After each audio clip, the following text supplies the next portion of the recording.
Hey, all. Welcome to the Common Good Podcast. It's Tuesday, February 1st. Finally, February.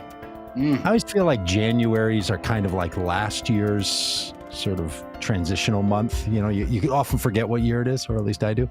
But now we're fully into 2022, and it's February. So happy February to everyone. And if it's payday today, congratulations. And if you have to run payroll for a small business, sorry about that. You're probably stressing out.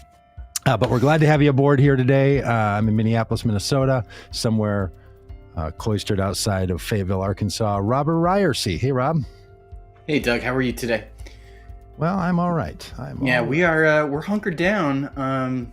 It was 60 some degrees yesterday. It's 55 degrees today. But tonight, here in Arkansas, we are expecting a snowstorm to move in and for it to drop 8 inches of snow on us in Arkansas. And I know Good 8 inches golly. of snow doesn't sound much for you in Minneapolis, but here just outside of Fayetteville, Arkansas, that will shut us down for, I don't know, 2 weeks probably. Yes. Yes. It's all about having the equipment to deal with it, and we don't. So, that's what we're dealing with here. We're looking forward to, having some snow days. And so got to run out and get some, bread and milk or whatever. Yeah, you all are not prepared for this. This is it takes a lot to get ready for big snowstorms and big snow outings. And, as the people on the East Coast, along Boston, they got themselves together. The new mayor of Boston, by the way, when you get a common good minded politician, they get themselves together, they figure it out, they get the roads taken care of, and we take care of this snow business. But that's if you have all the assets available to you. Yeah. If you don't have the assets available to you, you just kiss your assets goodbye and you just wait for the snow to melt, which you're going to have to do there in Arkansas. So hang in there. Warmer days are coming. Hey, Dodie. Hey, Sean.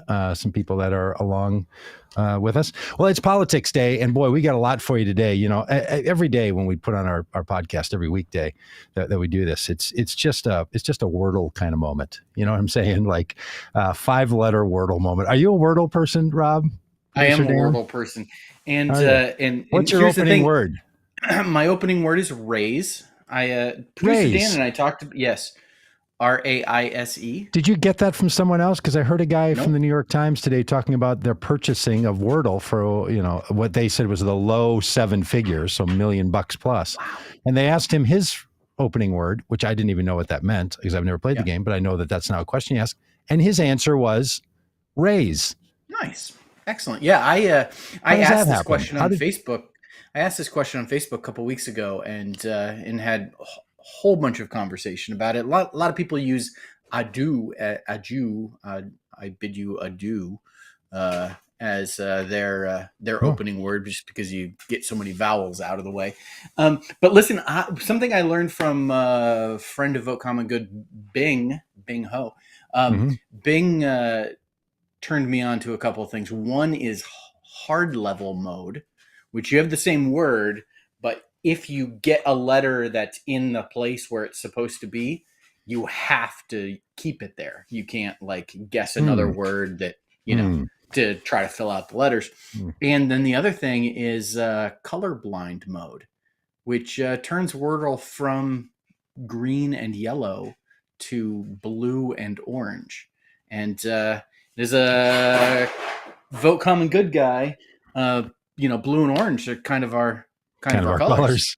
Well, I'll tell you, as someone who knows nothing about it, that still sounds very, very intriguing to me. So, we'll send us your 5-letter word for your experience of the podcast today. You can do that in the chat if you're chatting along. You can do that in an email. You can send it in a tweet. You can send it in a Twitch comment. All those places. Or best of all things, go over to our YouTube channel and subscribe while you're there. Look, we can see who the subscribers are, so we know if you haven't yet subscribed. So don't think we're not looking. So head over to YouTube, Vote Common Good, and help us out, because we need to add some more viewers so we can add some capacity over there. So anyway, we're up to that, and we're going to give you full politics today in a something that will produce an hour's worth of NFT material. This entire podcast is non-fungible. So moment by moment, there's just seconds that will be taken as little memes that you can then sell later on the internet. And listen, I would just say to folks that are listening, if you're picking up that Doug is needling me a little bit, shoot me a message and we'll talk NFTs. Okay. Well, I know we have a lot to get to, especially the destructive forces of libertarianism in the United States of America and globally. But couldn't our entire podcast or portions of it be turned into little moments that are NFT? Yes. Because I mean, we're as non-fungible as anything, I would think. Exactly. Yeah. Our fungibility is just our fungibility. Listen, let's talk about the big. I mean, there's huge political news, and that is that Justice Stephen Breyer is retiring, and we have an opening on the Supreme Court. Now, this is big news because there's a limited number of seats that get a lifetime appointment on the Supreme Court, and even though there are those that want to expand the court and make it bigger, this is like. They often talk about, like in the NFL, there's like 32 head coach openings, 32 jobs. Like you're one of 32. Supreme Court, there's 9. Like 9. That's it. There's 9. And this is a lifetime appointment. So it's a big deal. Now, it's not as big of a deal as it's been in the past because the ideological balance of the court is not hanging in the balance with this pick. It's not going to sway the court in one way or another. There's kind of the sense that we are losing a liberal judge and we're going to get a liberal judge to replace that liberal judge. So, that's not so much of what's important. But what has become a really big deal is that, Joe Biden, much like he did when he was running for president, when choosing a vice presidential candidate, really kind of made the commitment that he was going to pick a woman to be his vice presidential candidate, his running mate, and picked Kamala Harris as a result of that. He's also made the commitment that he would nominate to the Supreme Court a black woman, and that has gotten all kinds of response from people. There's even some polling that has suggested that, like, it's like 76% of Americans want Joe Biden to consider all possible nominees for the Supreme Court. Yeah, not to limit. Yeah, absolutely. And I would just suggest that, black women should be at the top of that list. And this is been an opportunity for some Republicans to kind of jump onto this issue and point out in their mind some kind of reverse racism on the part of Joe Biden. And and maybe the best example of that is Ted Cruz, senator from Texas. And I think we're going to start a new little game on the podcast. And that game is going to be, we did this last week and we're doing it again this week. We're going to show a clip that Doug has never seen, and we're gonna watch Doug's reaction to this clip in real time. So Ted Cruz has a podcast. It's not nearly as popular as the Good podcast, but Ted Cruz has a podcast called The Verdict. I think that's what it's called. I don't know. I've never talk about a guy that wanted to be on the Supreme Court. This guy is he's been bucking for it since he was, a sophomore in college. So yeah. I think he wants to be president just so he can appoint himself to the Supreme Court. So he can appoint himself. Yeah. So Ted Cruz, has this podcast. He's making some comments about this opening and the suggestion by Joe Biden that he is going to nominate a black woman to the Supreme Court. And let's hear what Ted Cruz has to say about this. Well, yes, although I think more broadly than that. Listen, Biden, the fact that he's willing to make a promise at the outset that it must be a black woman, I got to say that's offensive. Right. Black women are 6% of the U.S. population? He's saying to 94% of Americans, I don't give a damn about you. You are ineligible. And he's also saying it's actually an insult to black women. If he came and said, I'm going to put the best jurist on the court, and he looked at a number of people and he ended up nominating a black woman, he could credibly say, okay, I'm nominating the person who's most qualified. He's not even pretending to say that. He's saying, if you're a white guy, tough luck. If you're a white woman, tough luck. You don't qualify. If you're Merrick Garland, all right, how much does it suck to be Merrick Garland? He's literally got to sit here and be told at the outset he is ineligible. You're out.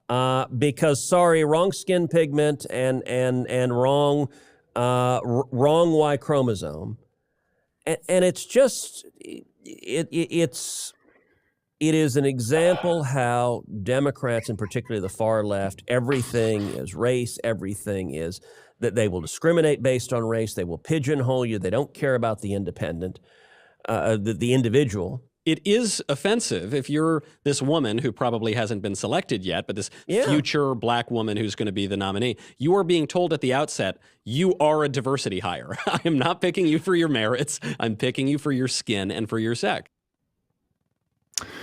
It is so just ridiculous to suggest such a thing. Now, the first thing I want to comment is that you might notice that I have changed, if you're a frequent viewer of the podcast, I have changed my microphone setup. Mm-hmm. And I went from the Rode NTB to this Shure SM7B, and for a number of reasons. But my old microphone used to look like this. And it's not because it looks like Ted Cruz's microphone.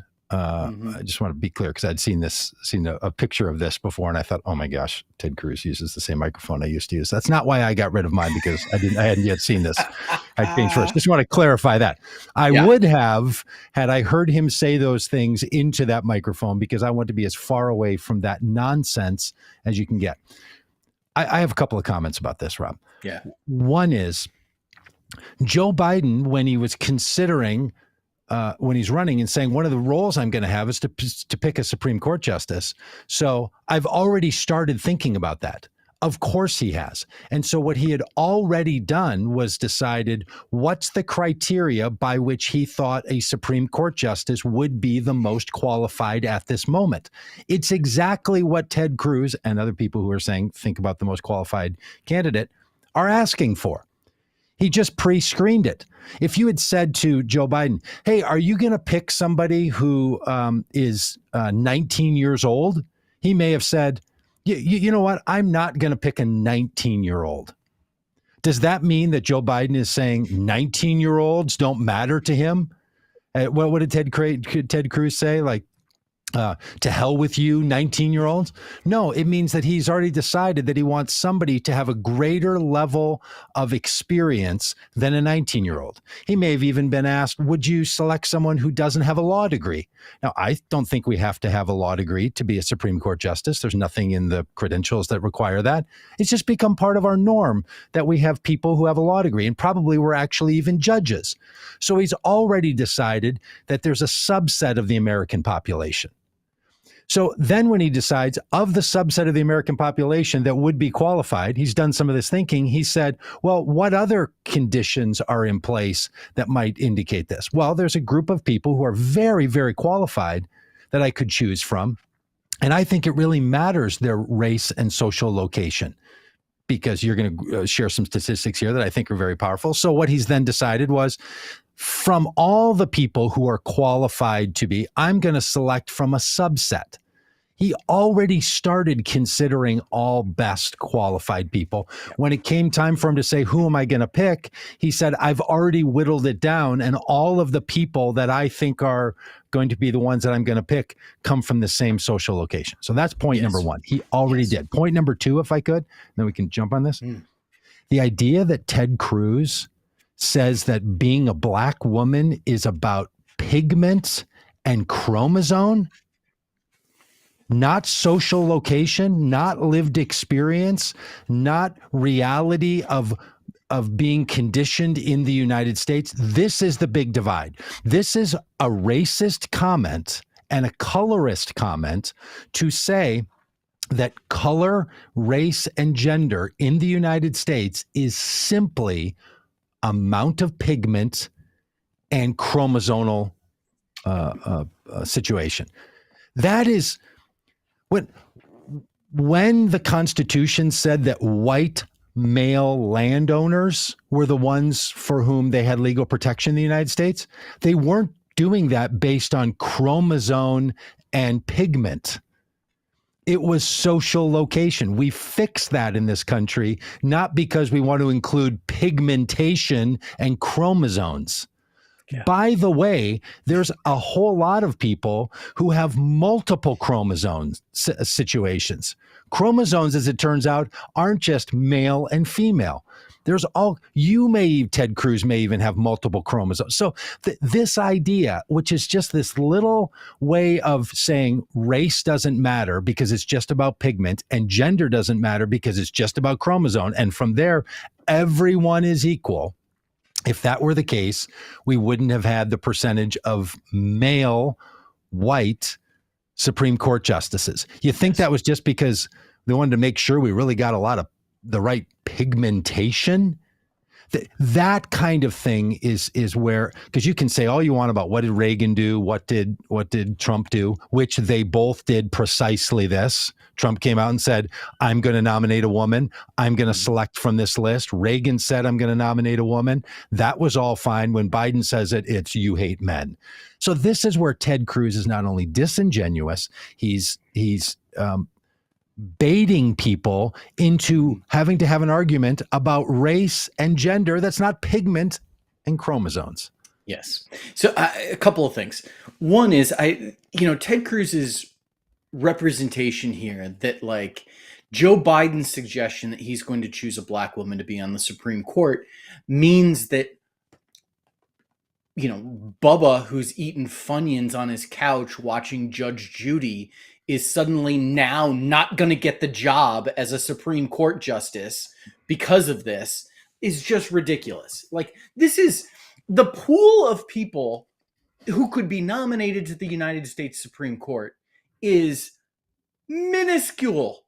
It is tiny already. Well, let's clarify though. You're saying the number of people who have a realistic chance of being, the number of people who could be nominated. Sure. I think it's every American citizen over the age of 18. I think that's the case. Yes. But we don't do that. To your point, we don't do that. There's no demand that we have somebody have qualifications. We choose it. So I think your point is, and I want to just emphasize this, your point is the way we go about choosing this or that is riddled with these conditions already. Yes. Yes. It's not just a random thing that a random viewer of, I don't know, hot bench gets to be on the Supreme Court. Come on. So another thing, Ted Cruz makes the point that Joe Biden is essentially disenfranchising, ignoring 94% of the population, and giving preferential treatment to 6% of the population. White men, and he basically says if you're a white man, you need not apply. White men make up 30% of the population of the United States and 94% of the population of the Supreme Court. White men are already represented on the Supreme Court. Disproportionately represented. Disproportionately. It's just, come on. Black women make up 6% of the population and 0% of the Supreme Court. So, come on, Ted. And I think we have a clip. Reagan did the same thing. And I heard some of these Republicans saying, well, Reagan did it after he was president when this was nominating Sandra Day O'Connor, when he said, I'm going to nominate a woman. He didn't do it after he was elected. It was in October of election year that he made the promise, the same way Joe Biden made the promise before he was elected that he was going to choose a woman and a black woman to run. And so Ted Cruz seemingly doesn't have a problem with Ronald Reagan saying a woman or Donald Trump saying a woman. He does have a problem saying it's a black woman. Yep. Maybe the pigmentation just really bothers him. Maybe it's not the social location. Do we have that little clip, Dan? Polls continuing to show he runs better among men than women. Reagan took a dramatic step today to reach out for female support. Now, I'm announcing today that one of the first Supreme Court vacancies in my administration will be filled by the most qualified woman I can possibly find. One who meets the high standards I will demand for all court appointments. It's time for a woman to sit among our highest jurists. Reagan acknowledged that his opposition to the Equal Rights Amendment has hurt him with some women, but said today's announcement shows his commitment to equal opportunity. Today's Supreme Court announcement was a bold step for a campaign that has often been criticized for sitting on its lead. But Reagan aides worry that as the election nears, Democrats will come home to Mr. Carter. They hope that today they gave voters a new reason to go with Reagan. Chris Wallace, NBC News, with the Reagan campaign in Idaho Falls, Idaho. Yeah. By the way, that's 1980 for people not watching on the screen. 1980, and Chris Wallace, who was at Fox and recently quit, was out there then. I mean, some of these people's tenure in this. So many news reporters know that this kind of nonsense, saying I'm going to nominate a woman, it doesn't violate any sense of no. Doing this in good faith. So what is Ted Cruz doing? Well, okay, at one level, he's just attacking the president because that's what Ted Cruz thinks it means to be a senator, right? Didn't do that when it was Donald Trump, curiously, but does it when it's Joe Biden, and then tries to say that Joe Biden is the racist. This business that the racists are the ones who pay attention to race. We've talked about race a lot in this podcast, and I get how and why people make that argument, because a lot of people, including Ted Cruz, were probably told the way you live your life as a not racist is to ignore race, something I was taught growing up. Turns out that doesn't work very well. Right. So we've pivoted and have adapted and no longer say the best way to do it. So when Ted Cruz says, once again, all the Democrats care about is race, it's not all they care about. Yeah. But it is something they care about. Yep. But if you care about it to Ted Cruz, then that means that that's the only thing you care about. And look, if this was just Ted Cruz, we would just be done with the guy and say, you're one of the minority in the Senate and you're really not all that significant and important. You're a guy that literally can't even tell your own daughters that they can't go to Cancun. So you're not the kind of person we really need to be worried about. But remember that a year ago? But as it turns out, Ted Cruz represents a whole lot of opinions of people who think the same thing. This is how it should go. Now, is some of this on Biden? Should he have messaged this differently? No, he shouldn't have. Could he have? Sure he could have. But look, when you poll general Americans on any insider material that goes on in our politics, most of us, including, the two of us, we don't really understand how all this stuff goes. So our opinions are always going to be sort of more knee-jerk reaction than they are going to be really, well thought out arguments. Yeah. And I would just say this to kind of maybe put a bow on this conversation, because I really want to move on to a bow tie. You think you've heard Doug's rant already? Just wait. Oh, really? Because we're going to talk about libertarians? Yeah. So I would just say, to put a bow on it, if that we showed that clip from Reagan saying he was going to nominate a woman. He ended up nominating Sandra Day O'Connor, who served on the Supreme Court, and really fascinating woman. Highly, highly recommend the PBS American Experience about Sandra Day O'Connor. It is what a story. Wow. And what an amazing woman.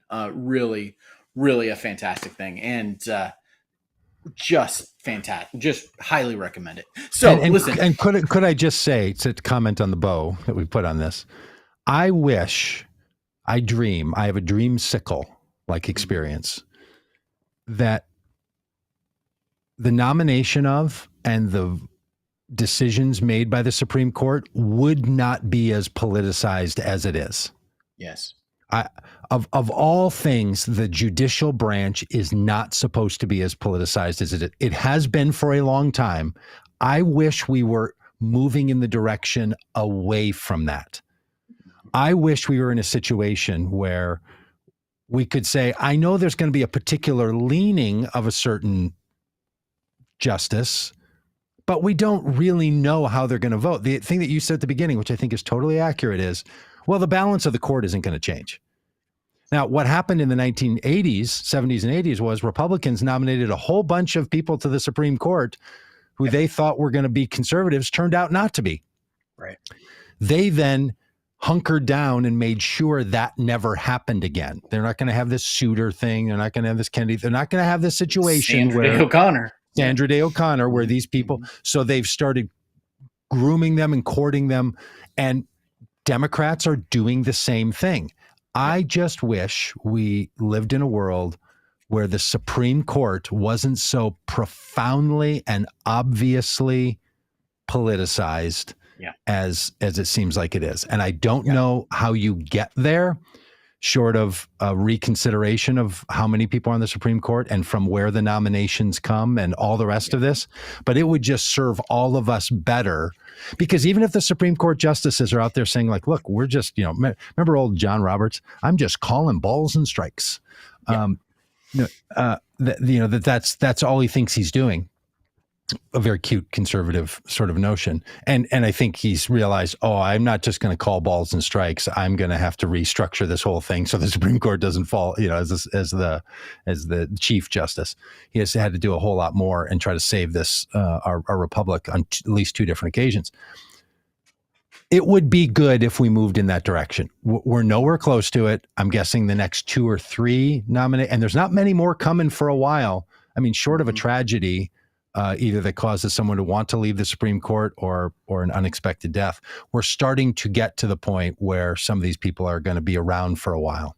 I don't know who the oldest one is. Is it Clarence Thomas now? Is he the oldest? It might be, yeah. I'm not Supreme Court Justice. So we're getting there, and I just wish it wasn't as politicized as it is. Yeah. Well, there is transition. There is a really interesting Wall Street Journal opinion piece. The title is "COVID Restrictions and Other Overreach Bring America Toward a Libertarian Moment." Boo. And this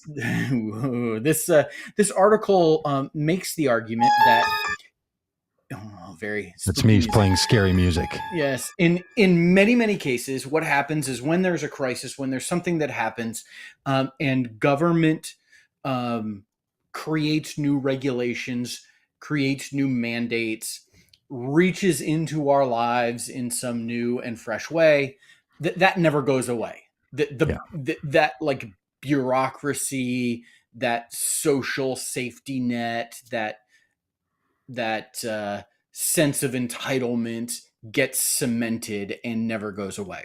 And there's some hope by this author that while it looks like that could happen as a result of COVID, and he talks about, permanent mask mandates and all of this other stuff that could take place, he is hoping that rather than that there will be a backlash to all of this, responsible government. I say, kind of sarcastically, there would be some backlash to this, these governmental decisions that have been made, and that what we would have as a result is a libertarian throwing off of the shackles of government restrictions, and that this would be this libertarian moment that would come about. And this is super interesting because libertarianism has played a increasingly significant role in our politics, in our life as a country and as a democracy. And we do stand at this moment where I don't buy his premise that emergency and crisis situations mandate and necessitate and ensconce big government solutions. I don't necessarily buy that premise, but I do think he's right that there could be a backlash that produces a libertarian period of time here in our country. What are your thoughts, Doug? Well, right-wing libertarianism, I find to be just abhorrent to the American tradition. I think it's just wrong-headed. I want nothing to do with it. Libertarianism is a phrase that's been used on both the political right and the political left. In Europe, libertarianism means something that's far more socialist, almost Marxist. But in the United States, right-wing libertarian means laissez-faire politics. It means small government, less control, and maintaining that individuals' property rights, especially, and individual freedoms are not usurped by the government, especially the federal government. So that's what we're talking about. Every group, as it turns out, doing some reading on this, every group just refers to themselves as libertarians, including libertarians here, like the Libertarian Party. But the Libertarian Party in the United States is a right-wing libertarian party that wants less intervention from the federal government. And they think there should be limits put on the government and what it should do, and more freedom to the individual, especially around capitalism and ownership and rights. Yeah. That idea has permeated. The Ayn Rand is a philosopher and writer in her, Fountainhead book and Atlas Shrugged and all this. Those books and those ideas have permeated republicanism for the last 60 years, 70 years. And sometimes it comes out in like kind of almost countercultural, like Proud Boys, gun-toting, surround the state capitol in Michigan, and you're not going to make us wear a mask, or I'm not going to get the vaccine even though I might die. I don't care. I'd rather live free than die. That crowd, all the way up to Paul Ryan, the former Speaker of the House, who was like a buttoned up sort of, proper, more traditionally conservative, but the deepest libertarian thinking person. And for them, it was throw off the shackles of taxes, not just throw off the shackles of some sort of health requirement. I find all that libertarian stuff to be, frankly, an old argument that we've had in this country. It's what the Civil War was essentially about. It's what the New Deal was about. It's what the racial movements were about. It's what the 1980s were about. So I find it abhorrent. I think we shouldn't be pursuing that stuff, but we should take it on as a conversation, and we should take it on as an argument. And what this moment should give us as a country is to say, how well do we think these libertarian ideas hold up? Because they don't seem to go away. I don't want to stifle anyone and tell them to stop sharing their horrible ideas. I want to take on those horrible ideas and dispense with them on a regular basis. I think it's more like, I've used this analogy about race before that I borrowed from somebody else's presentation. It's more like daily oral hygiene than it is having your tonsils removed. And here's what I mean. If you have your tonsils removed, that's a one-time act that you did at one moment, and it's been taken care of, and whatever you're trying to address by having your tonsils removed, you did. I'm not saying we should just dispense with libertarianism.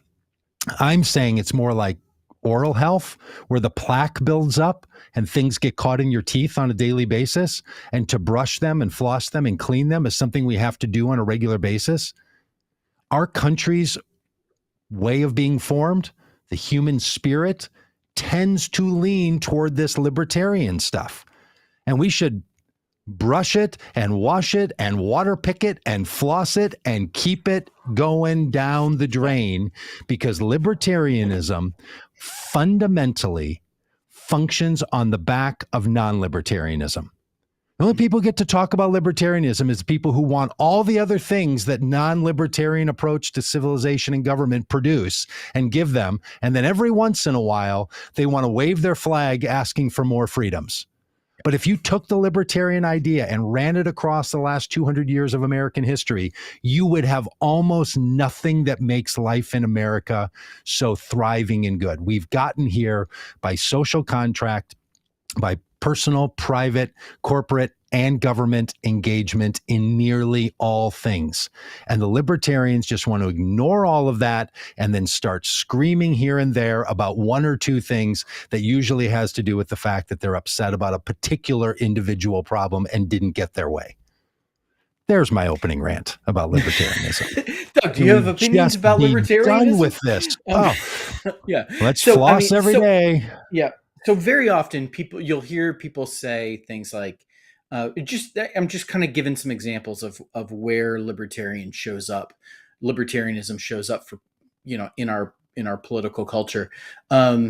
You'll hear people say things like, I'm economically conservative and socially liberal. And what they're saying with that is they basically don't want the government involved. They don't want the government, and it's a very laissez-faire approach to the economy and capitalism. They don't want taxes. They don't want government regulation, and they want people to have freedom. So like they'll say, it doesn't matter who you marry. Libertarians tend to be, in favor of same-sex marriage, and tend to be in favor of abortion rights and tend to be in favor of drug legalization. Because they basically say we want the government out of as much as possible. And so you'll hear people say things like economically conservative and socially liberal. Now, we've seen this rise, and you mentioned kind of the Proud Boys, kind of this violent libertarianism, this militant libertarianism that's come about. You mentioned Ayn Rand. Excuse me, there. Let me get that Not right. Paul Ryan and Ayn Rand. Oh man, she was someone as an author. She's kind of a libertarian goddess in many ways. She personally did not identify as a libertarian. She actually referred to libertarians as the hippies of the right, which is just a great little phrase. But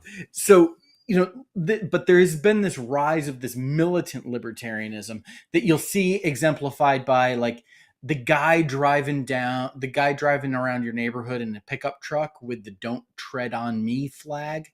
Yeah. Like, he identifies as a libertarian. He calls himself a libertarian. Like, you can just, that guy, that "Don't Tread on Me" flag guy, he's a libertarian. Now, I know you spent a lot of time talking yesterday about Joe Rogan. Who's been in the news because of the anti-science, anti-vaccine things that he said on his podcast, and musicians pulling their music from Spotify. Spotify is actually, owns and sponsors contracts with Joe Rogan for his podcast. It's not just that it's a platform on which he has his he's podcast, $100 million a year employee of Spotify to produce this podcast. Yes. Yeah. Just so be clear, $100 million for a year to broadcast his podcast. He is, he's a kind of become a libertarian poster boy over the years. I mean, for it's me, $1 million 100 times over. $100 million. Just to be clear, what Joe Rogan is doing is not something that, his relationship with Spotify, where he's just really wanting to advocate for the best in American culture. He is compensated $100 million. Okay, I just want to make it clear. Joe $100 million is a lot of money for a year's worth of podcasts. Yeah. For me, Joe Rogan is an unfunny comedian who is the former host of Fear Factor. Like, that's what that's what I think of when I think of Joe Rogan. So his situation with Spotify has brought on, a fresh batch of like, hey, people ought to just be able to say what they want to say, and free speech arguments from from quasi-libertarians. The Koch brothers, who donate a lot, are often identified as libertarians. That like they are primarily interested in, libertarian causes, and they have influenced the Republican Party because that has been more open to their libertarian ideology. People like Ron Paul, who ran for president and, got a huge cult following as a result of that. His son, Rand Paul, is the really disgraceful senator from Kentucky. Libertarians. Gary Johnson, who ran for president and, got more votes, got 1% of the vote in 2012 and got 3.5% of the vote in 2016, doing, far better than most third party candidates ever do. He's libertarian. This is around. This is not it's easy maybe to think of libertarianism as kind of this fringe thing. And in some ways it really is, but it is, there's something about it that is deeply ingrained in the ethos of our political system. There's this thing that Mitch McConnell says very disparagingly about current Democrats. He says, Joe Biden may have won the nomination, but Bernie Sanders won the argument. So his point is that the Bernie Sanders approach to politics. Well, when Gary Johnson, we got a little clip here of him running, I think in 2012 for the Libertarian Party's nomination. Was it 2012 or was it 2016? This is that we're going to show. This clip is from 2012. Let's not show it yet, but okay, yeah. We'll get so, there. But what I'm saying is that's when John McCain was running as a Republican nominee, and while John McCain may have won the nomination, while Mitt Romney may have won the nomination. Thank you. Gary Johnson and the Libertarians won the argument. The Republican Party has been fully and fundamentally taken over, as you said so well, by the Koch brothers funding especially, and the candidates that they push forward and the judges that they've paid for and put on the court. All of that work is a libertarian agenda. If you've wondered, like, what happened in America in the 2000s, it's the libertarian takeover. Bush worried about it when he was president, couldn't fend them off. He collapsed in his popularity at the end of his presidency, not because more Democrats moved away from Bush. They were already moved away because the libertarians moved away from Bush. The takeover of the Republican Party in the last 22 years is full and complete. It's impossible to separate. You show me a Republican, even a Susan Collins or a senator from Alaska, who will ever say anything contradicting the edicts of libertarianism. Their primary argument is a libertarian argument that is the heartbeat of Republican Party. The fuel of the Republican Party is authoritarian Trumpism, and authoritarian Trumpism with libertarianism is the current Republican Party. So in my view, when you watch Republicans leaving the Republican Party and saying, what happened to my party? It's actually describable. Now, why it happened? The Republican Party is more libertarian now than when their figurehead, Ronald Reagan, was calling for libertarianism. See, Ronald Reagan was calling for a libertarian idea when it was fully coming out of a New Deal expression of politics from the 50s and 60s and 70s.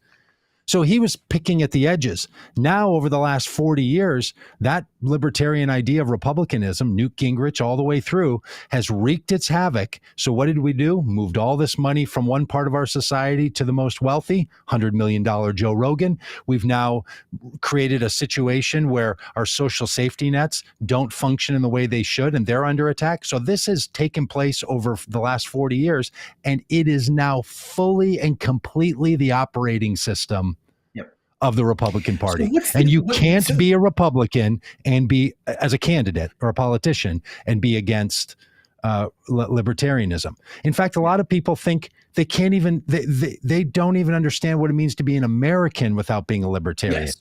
Yeah, that's part of the appeal of libertarianism, is it taps into this American ethos that we have of like rugged individualism. And we've been told this story of the Marlboro Man, the John Wayne masculinity story of our history, that is, you're a rugged individual that's out there pulling yourself up by the bootstraps. You're a pioneer. You're heading out into the wilderness to make a life for yourself. And it's this very libertarian type of narrative that drives who we are as a country. That is our national kind of origin story in so many ways. And I love what Dave just commented in the comments about it being cowboy logic. It's absolutely, that's a great phrase. That is, and again, here's what just eats my hay, to use a cowboy analogy. The way cowboys were able to function and the way that we expanded from east to west in the United States was acts of the federal government and the creation of the Pony Express routes and the creation of the post office and the creation of structures and systems at the state and county level, and the U.S. government taking over lands of indigenous peoples. Like, even the cowboy narrative itself isn't self-created. So if libertarians, and we should have some on sometime, they probably won't come on if I'm going to yell at them like this, so I'll tone it down a little bit. But if libertarians really want to start going after it, then they need to do what, the former governor of Texas did when he was running for the nomination in 2012, when there was this big hostile takeover at the public level of libertarians, and start saying, what part of the federal government do you want to get rid of? So remember, he was asked to name the departments he was going to get rid of. I think he had 6 of them or something, and he couldn't remember all of them because he was on some back pain medication. It was a big oops moment. But it's things like the EPA. Okay, you don't want the EPA. You don't want the Clean Air Act. You don't want rivers. You don't want corporations having to meet minimum standards to not pollute. Fair enough. You don't want the Department of Education. You don't want NIH. You don't want public health. You don't want any of this. Do you want to live in a world like that? I mean, libertarians are like that 18, 19-year-old in your house telling you all the things that are horrible about your parenting. And when they get out on their own, they've got just enough money to now go live on their own. And we've all been there. I said it to my own parents until you start sitting down and doing the numbers and figuring out how much it costs for you to actually live. And then you're like, okay, I think I'm going to stay home here for a little bit. Maybe there's more infrastructure and support than I knew. Yeah, you don't want courts to be able to arbitrate deals between corporations. You want corporations to create massive amounts of monopolies. You want all of this stuff to happen. You want our parks, especially, because here's the thing with these libertarians. It's all about land. Because you know what libertarianism actually roots back to? The hostile takeover of the lands from indigenous peoples. And what they don't want now is anyone taking their land. So they could take the land from indigenous peoples, and we divide it up and we create titles to land property. And the libertarians are afraid someone's going to come and take their land. This is my property on my land. You extend that back, the indigenous people are like, whoa, this was our land before it was your land. What gave you the right to the land? The federal government gave you the right to the land. There is no logic in the United States for libertarianism. For right-wing libertarianism. It is just a fiction that complains when the government doesn't do what you want. Doug, I just love listening to your rant. It's fantastic. Well, now, thank you. Thank you very much. I do. Running the risk of, nothing rants me up like libertarians. I know, running the risk of turning your ire my way. I would say that for me, libertarianism was a part of my political deconstruction. I mean, I grew up deeply, deeply conservative, Rush Limbaugh, big into conservatism. That was my identity. I would, Mike Pence's, I'm a Christian, I'm a conservative, I'm a Republican, in that order. That kind of stuff was that's great. Yeah.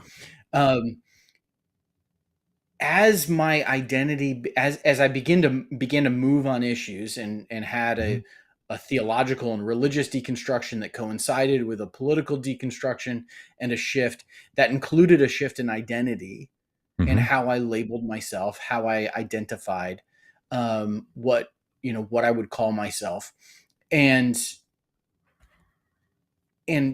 identifying as a libertarian very briefly. Sure. Was a part of that process because much of the conservative ideology, particularly on social issues, was falling away from me, and I needed that, I that kind of classic cliche of I'm economically conservative and socially liberal, that began to resonate with me, and so I was a registered member of the Libertarian Party briefly. It didn't only about 6 months, but I was, and that there's a whole nother story to that. I voted for Gary Johnson twice because I knew I had voted for John McCain. I knew I couldn't vote for Mitt Romney. I deeply, at this point in my life, deeply regret not voting for Barack Obama, but at that point I couldn't. And so Gary Johnson was the right choice for me at that point. Yeah, because because at least he wasn't socially conservative is what I'm guessing. Right. Is part of your reconstruction was I want someone who holds these values but isn't so socially conservative. Yes. And so, in my move from being very conservative to being, now very progressive, libertarianism was that bridge for me that helped me move over. It's one of those things that for people that are kind of in a movement, it's a good place to move through. It's a bad place to stay. Like, yeah, look, it's the kind of place you might like if that's where your journey is going to take you, drive through, but don't pitch your tent and stay there. You know, yeah, like, it's a drive-through, not a sit-down restaurant. Right. Yes. Okay. Yeah. So fair enough. Keep it moving. Have your payment ready to go, and don't start eating your fries in the drive-through line. Because there are some really significant dangers to libertarianism. Like, there's some. I don't want to be hard on any libertarian, right? What I want to do is say that the philosophy itself makes no sense, is not legitimate. We should stop acting like it is. So people who feel like libertarianism is their place, I think they should try to defend it. But as you say, most libertarians, they don't really know what it means. Of course, most people in any political movement don't really know and understand what it means. And when you really think through the consequences of it, it just doesn't hold up. So what's the option for Republicans who don't want to be social conservatives? What's their other option? My point is, it doesn't have to become libertarian. You actually have to drop that, like, keep the government out of our business. Now, does this mean that we shouldn't be having a conversation about what should the government do and what should the government not do, and what really is in the hands of individuals and what's in the hands of private businesses and nonprofit organizations? We should be having that conversation. Here's what I find hard about libertarians on this conversation. They have a single answer. It shouldn't be the government. It's not a conversation. They've already decided. It would be like somebody, and I don't think there is a counter on the other side, who want everything to be controlled by the government. They want, and I will say this, other than the common defense and some basic infrastructure, that's all they want. Can you imagine a world they can imagine a world, and it's a states' rights world. And that's why the Civil War was essentially this argument. We had it. We literally had a war over it, and we're done. And people want to keep arguing that same point. And these libertarians who are trying to say, but it's not the same as it was in 1860, fair enough, make that argument. But it doesn't mean that everything should be run by the government. But if you look at the number of people who think the government's overreaching when it comes to public health, the people that are overreaching for public health and don't believe in public health and think we shouldn't, and Fauci's, it's a libertarian argument every time. So if you're struggling with people saying to you, I don't want mask mandates, I don't want kids wearing masks, I don't think we should have vaccines be supported by the government, all of this stuff, that comes from libertarians who only put that stuff in the same basket as all the other things they don't want the government doing. Yes. These are not honest brokers who are coming to the issue of public health and COVID virus and saying, look, I think we're overstepping on this one right now. Like, I'd be somebody who would say, I think there's times where our governments have taken the wrong approach to how we've treated COVID, right? Should do more here, less here. But it's not because I have a blanket critique against the government being involved in individual people's lives. That's the difference with libertarians. They're not critiquing this on a case-by-case basis. They're critiquing it because it's the government and people, and they have an answer to that. Stay out. And I think you pulled up the beautiful clip from 2012 that I think articulates this on the button. So this is my favorite libertarian clip of all time. This is from the 2012 libertarian presidential debate, where there's a number of white guys running for president as libertarians, and amongst them is Gary Johnson, who had been governor of Arizona, New Mexico, one of those two. You know how like some states just run together in your mind? Arizona and New Mexico do that for me. I don't think it was either of those, but yeah, you're right. Colorado? Colorado? I don't know. Wherever. Gary Johnson, who's former governor. I mean, serious human being in a lot of ways, on stage, and this is what happens. Should someone have to have a government-issued license to drive a car? Hell no. What's next? Requiring a license to make toast in your own damn toaster? The license to drive? I'd like to see some competency exhibited by people before they drive. And there it is, as perfect as that can be. Should you have the government issue a driver's license? Hell no, the guy says. And he says, what's next? A license to put toast in your own toaster. See, here's the thing. There's no differentiation between driving, which is a public act, and toast in your own toaster, which is a private act. There's no distinguishing between them. Now, you could say, why do you pick out the freaks? Why do you pick out the most extreme to try to make your point? We're not strawmanning. These were candidates for the presidential party nomination for the Libertarian Party. Yes.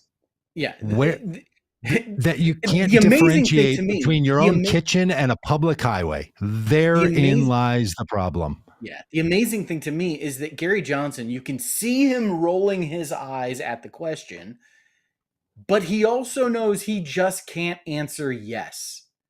He's got to kind of qualify it and try to talk around it but this is why, and the reason I wanted to show this clip is because this is why, for those of you that have tried to make the analogy between seatbelts and the COVID vaccine, you've said things like, listen, you wear a seatbelt, government has told us that we have to wear our seatbelts. It's public health and safety. We wear our seatbelts, so we should get vaccinated and we should wear masks. And in the same way that we have seatbelt mandates, we can have mask mandates. And that argument that some of you have pulled your hair out making to your, libertarian nephew who won't wear a mask.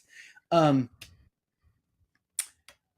reason that argument falls flat is because you're speaking to someone who is deeply rooted in this libertarianism that, listen, they don't want the seatbelt mandate either. They don't even want government to issue driver's licenses. This was a question that was asked in a presidential debate. This is the idea that the government would tell anybody to do anything is so anathema, so out of bounds for libertarians that it seems so logical and so straightforward to you and reasonable to you, and it offends every libertarian instinct that folks who have bought into this philosophy have. And so you can imagine the toast guy when he realizes that the toaster he has at home also has manufacturing requirements placed on it by the government, also has an EPA energy requirement for how much energy it's going to take. That also drives them crazy. So no, you don't actually have to have a license to put toast in your own toaster, but to buy a toaster in the United States, it has to pass a minimum standard set by the federal government, not by your state or your county or your city, as to its efficacy, its safety, and how much energy it's going to use. So as it turns out, there are some conditions around your toaster, and it's a good thing because we're trying to help public and private energy producing entities be able to determine how much energy they have to produce, because we can't have a nation producing energy without setting requirements for how much energy things are going to use. So this, again, the argument, once you dig one level deeper, it just falls apart. Right. Now, does it make everything a nanny state? Of course not. Should the government do everything? Could we have this conversation? I feel like you can't have it with libertarians because they just don't want anything anywhere. And anytime you bring it up, they say, well, okay, that one's okay. And then that one's okay. And then the next one's okay. And then you're like, so which ones are not? And then it turns out the one that interferes with something they actually want to do. So it's not just about cowboy, culture stuff. It's really about, do we have any sense of something of the more grand cause? Is there an us in all of this? Here's the really fascinating thing, and it's counterintuitive and it's unexpected, because when libertarianism touts this idea of the individual, touts this idea of everybody having liberty, everybody having freedom, and the individual doing their thing. And as it turns out, that philosophy breeds an anti-democratic notion within libertarians. Libertarians who are all about freedom actually easily fall prey to authoritarianism and resist democratic norms. And so libertarianism, you look at the insurrection of January 6th, libertarianism is deeply at like the root of that. There's a number of things, white nationalism, Christian nationalism, so many, but libertarianism is one of the things that is at the root of that. It's this anti-government notion that exists within libertarianism that produces like the avatar of government is democracy, or government is the avatar of democracy. And so being anti-government is being anti-democracy. And we could pull up the Anne Ryan quotes and others who talk about like what happens to your freedom when like the mob votes to take it away. Yeah. And like there's this sense of like democracy takes my freedom away because a majority could vote something, it could make a decision that I don't like. And so libertarianism is actually not just a threat to, I don't know, public safety and, in the midst of a pandemic, it actually could be a pretty significant threat to our democracy.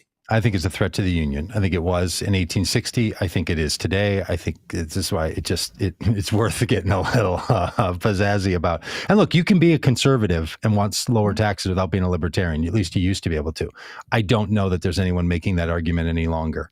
The full laissez-faire capitalism and owners' rights, and the idea that these same people will call their school boards to ban books, but will not allow their state legislatures to ban assault rifles, tells you everything you might want to know about this libertarian approach. And the man from there's a guy running for state senate in Michigan that I just heard this recording of from the other day. Just heard him today, and he was asked, "What do we do if we get there and find out that the people running the elections are not running them the way we want to when we go to vote?" And he said, "The Second Amendment, you have to be prepared to be locked and loaded." He's telling people, as someone running for office for the state assembly in Michigan, he's telling people that they need to prepare to take physical harm. And then he goes on to say, Second Amendment is not about hunting. It's not about personal defense. It's about taking on our government, and you have to be prepared to do it. So this is where it leads. When you're talking about the government being sort of the oppressor, and this is the way libertarians always talk about it, the government is taking your rights by putting in some sort of a requirement on what it means to live in a social society. But should we have the conversation about what it's going to do to create the common good? Of course. Can we have it, libertarians? I would love to. If you all know a good libertarian that can come on, if you're shaking your head right now, if you're seething in anger because you think we've got it all wrong, I would be delighted to talk to a libertarian on this podcast about what they think. And don't send me one of these that's like, well, all I mean is that we should have I'm a social liberal and a fiscal conservative. We want to talk to the toaster because guy. Unless they're willing to come on and say, of course we should have a driver's license, of course we should have the EPA. Okay, but I want somebody who says no, we shouldn't have all that stuff. And if they want to talk about it, I'd be glad to let them correct me in the rants that have been wrong and put off. But I'll tell you, social requirement, social demand is what makes our world work. And I have a social demand to go care for my little Wesley Puck grandson on Tuesday. So I have to go. Hey, you want to do anything about the comments? You want to run down some of the comments, Dan? Is that worth it? Or are we just going to say goodnight and goodbye and good luck, Gracie? Let's say goodnight and goodbye today. We've gone long.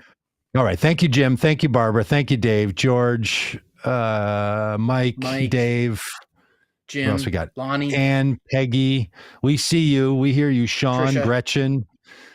David, all those people, Russian bot, always good to see you. I love the Russian bot. Hey, by the way, often listener, frequent commenter, and tomorrow guest, Dodie Levinson is going to be with us as the Wednesday guest tomorrow. So about how your faith motivates you to the common good. So, hey, stay free, everybody, or die. No, I'm just kidding. Hey, love each other and look out for each other. And wear a mask. Yeah. Love one another and look out for each other. We'll see you tomorrow.